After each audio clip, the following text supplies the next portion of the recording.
President Donald Trump has withdrawn the United States from the Iran nuclear deal. The landmark accord was established in 2015 under then U.S. President Barack Obama. Trump's move has sparked global reaction, especially from Iran. Our White House correspondent Nathan King has more.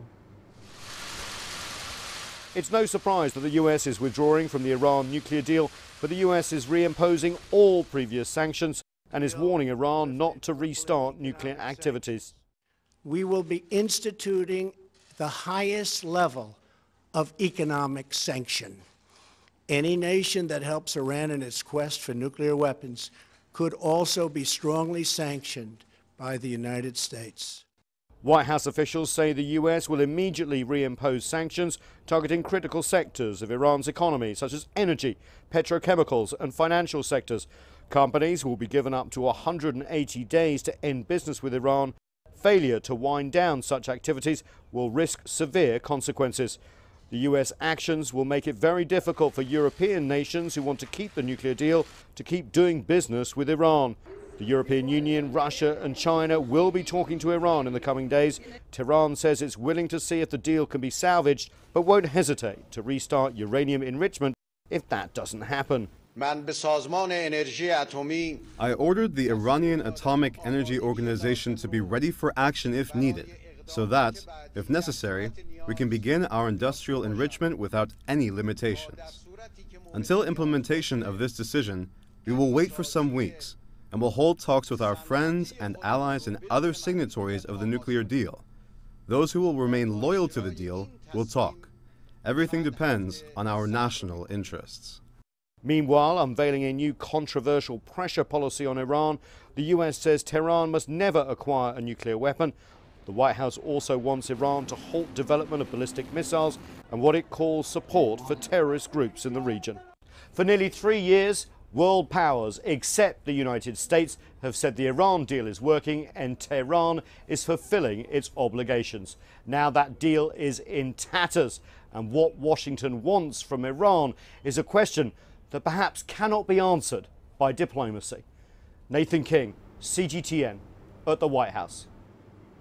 Well, let's get you some reaction now on those developments. I'm joined from Brussels by our correspondent, Mariam Zaidi, and from Cairo by CGTN's Yasser Hakim. Mariam, let's start with you. Of course, the Iran nuclear deal, a multilateral arms control deal in which the European Union played a significant role. What's been the reaction from Brussels with regards to the US withdrawal, and what's the next step for the EU? Hi, Lindy and Yasser. Well, to sum it up for the EU, there's probably zero surprise, but 100% disappointment. The EU, as a bloc, has always emphatically supported the Iranian deal. And on Tuesday evening, its Foreign Affairs Chief Federica Mogherini said that no one country can unilaterally terminate the deal. The EU is, of course, determined to preserve it at all costs, and they are ready to work with all allies to ensure that, so long as, of course, Iran continues to honour its commitments. Now, separately, also, the leaders of France, Germany and the UK also issued a joint statement underlining their continued support for the JCPOA on Tuesday. So what we can see from the Europeans is that their unity is intact.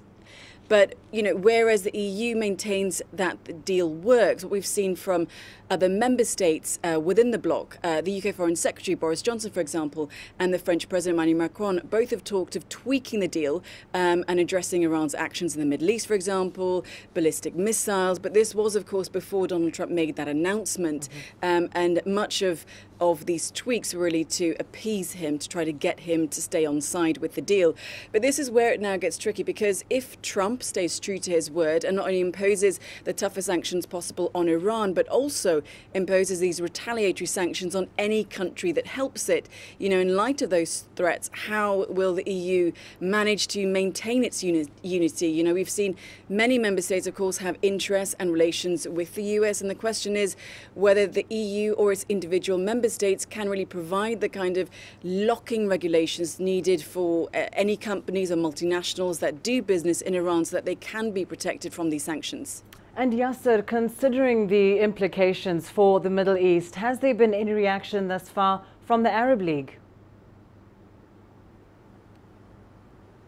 Yes, the Arab League issued a statement just an hour ago through its Secretary General Ahmed Abul Gheit, and I quote part of that statement. He said there is a need to revise the nuclear deal with Iran, stressing that the nuclear aspect is not the only important aspect of any deal with Iran.